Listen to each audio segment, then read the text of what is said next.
business. Item number 1, review of the village code, chapter 87-18, limitation on number of dogs and cats allowed, discussion on an amendment to the code and amendment terms, and consider an appropriate motion for action. This board tasked our staff here at Village Hall to gather some information on what our neighboring municipalities are doing in regards to their licensing of dogs and cats. Everything that is in the packet I thought was very well done. So Alyssa, thank you very much for your hard work on that and turning it around so quickly. If you would like to talk a little bit about it, that would be great on what you came across. And then if the board up here has any questions, we can start with you or discuss amongst ourselves. Thank you. So the municipalities that allow to have permitted additional animals than what their ordinance currently allows is what they call a fancier license. And typically it only allows 1 or possibly 2 extra animals. There are restrictions to that. So if you know anything about our chicken permitting process, it's very similar to that. It's just switched to dogs. It would be an annual additional license on top of their regular license per dog. And then they have to provide proof that all of the animals under that license are licensed with us and vaccinated. They typically do like an inspection, like currently again on our chicken permit, you have to have any buildings inspected or any dog runs inspected. Sometimes they include a minimum lot size and a fencing or dog run that you have to have if you're going to do that. They are typically restricted only in single family zone properties. And there's requirements that the animals that are under this permit are kind of held to more restrictive, like noise and, making sure that their yards are getting cleaned up on a regular basis and whatnot. The kind of rules that I've seen on these licenses, especially like lot sizes, are typically a lot larger than the lot sizes that we currently have here in the village. My concern is enforcement. Currently now I have on here what the American Veterinary Medical Association estimates about 45% of US households own at least 1 dog, which means that there could be up to 1,100 dogs in the village, and currently we are only licensing 176 dogs altogether. So we know that there's a lot of dogs out there, but it's very hard to enforce those. So my recommendation is that until we can really kind of tidy up and clean up our current codes and be able to properly enforce them, adding this additional permit is going to, either people are not going to come in and do it because their dogs currently are already not licensed, or it's just going to create a bigger issue. Thank you, Alyssa, for that. Appreciate that. Any questions for us on this topic, or any input anybody on the board has regarding it, since we've kind of kicked it down the road a couple months here to get this information? I would think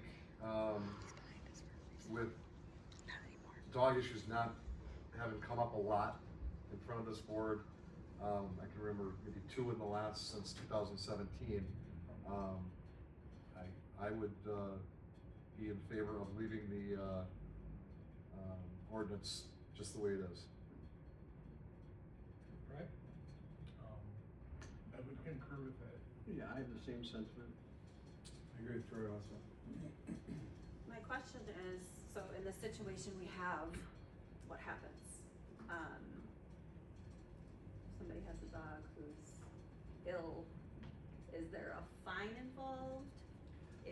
keeps the dog until its death, or like what? Just curious where this goes. Typically, if this were to come up as a complaint, I would issue a letter that they have so many days to either rehome or surrender, preferably rehome a fourth animal. It would be up to her which fourth animal that would be rehomed, and then I would require proof of a license in either whether it stays in the village but at a different address, or if it's going somewhere outside the village, that they were properly licensed outside the village. So they would have to give away one of their animals.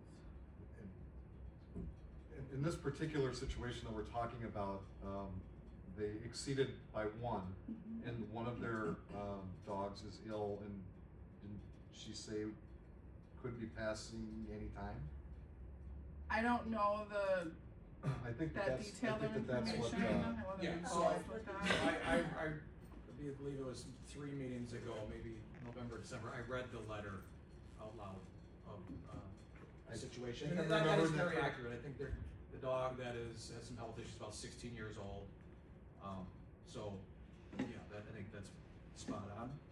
I mean, at this point, I don't think that we would ask her to do anything and So, yeah, that's, let things play out, and then she'll be compliant again. Yeah, that's a that's where, decision to be I made. think, and listening to everybody, I think that's where we're at here. I want to just remind everybody, this individual brought it to our attention, she had 4 dogs and did not realize that she could only have 3. Just to remind you, the reason that it was brought to our attention was that one of the dogs, I believe it was the sick dog, had actually bit somebody.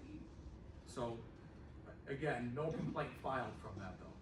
I don't know. Okay, so I think we have entertained this idea of keeping the ordinance the same, adjusting it. We've gotten great information on what our neighbors are doing.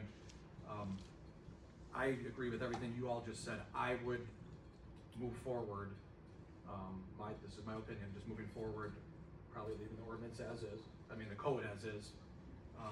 And if a complaint is filed, then we will have to address it per the code.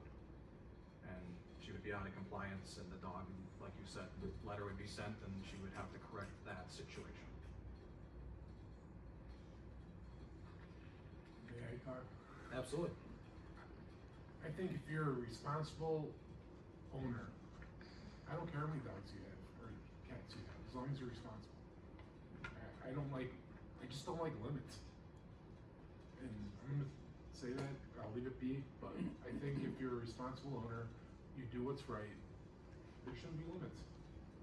Then I'll leave it at that. Okay. There is a lot of merit to that as well, with everything, not just owning animals. I agree with something else Alyssa said, and I know Trustee Nash has talked about it.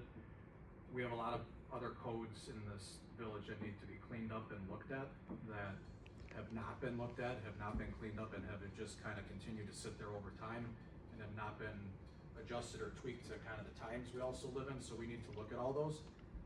With what you said, Alyssa, about doing that, I think maybe this can be revisited after those are looked at and other discussions are had. Again, just my opinion, but that's where I'm at as well. So, I don't know if that was a motion on your behalf, Troy, or somebody would like to make a motion. I will make a motion to leave code chapter 87-18 as is. Second. All right. We have a motion to second. Any other conversation on this topic? Just a question, Yep. is somebody gonna let her know that we're leaving the ordinance as is, but not gonna require anything from her for the 4th dog as its terminal? I can certainly issue a letter, just need direction as far as what you all wanted to incorporate. I think the consensus here was to allow her dog to live with her until it passes, correct? So, Okay, we can draft up a Then letter. she's not allowed to get an additional dog after that, is that fair? Yes, reminding her that it is 3 and. Okay, we can do that. It would be fair to request that she informs us when the dog passes via some sort of letter and follow up, maybe like we did on the other case, Mm-hmm. where we actually got a confirmation. And now that the dog is licensed, cause all four are currently licensed, we did require that. So come next year when the license lapses, we would definitely be getting that confirmation regardless, but I can put that in there. Thank you. Thanks, Alyssa. Is there a motion to all of this? As far as, Well, there was Troy's motion to Yeah, I keep got the that. I codes, have that one. if he wants to amend it to include Tammy's request to add the letter to be sent to the resident, it's up to Troy and then Andy to second. I will amend my motion to include the letter. I concur. do you want the motion to say that the dog owner needs to notify her as well? I think, I'm not gonna speak up. That can just be stated in the letter. Yeah, I think the motion should just be to keep the ordinance or the code as is and issue the letter at staff's discretion. Okay. Is that Yeah, what you, okay. absolutely. Is that what you're, okay, so a first and a second on that, any other Thank you. conversation on this? Okay, I guess my last piece of conversation, it's just a plug to be, you know, transparent and to the code. If I did my math quickly, you're telling me there's potentially 11 to 1,200 dogs in the village that we know about, or we estimate to be, Yeah. and we had 176 licensed. Mhm. Quick math, 10%? I may or may not know of a household that has a dog that's not licensed. And I'm not calling anybody I'll out. be down this week to get that handled. I'm not calling anybody out, I'm just throwing it out to the public that, let's be good dog owners, as Andy said, and I know government's a pain in the ass and pain in the butt, excuse me. But let's get out there and just license our dogs if we have them in the village of Waterford. Please, thank you. Okay, please and thank you. As long as they have the rabies shots, it's all good. That's all I look at. Point taken, trustee Ewert. Which is the main reason Which is- for having yes. the license. So that's it, didn't wanna go any further, just put that plug out there, quick math, it Thank you. seemed low, but okay. We have a motion and a second, all in favor? Aye. Any opposed? All right, motion passes.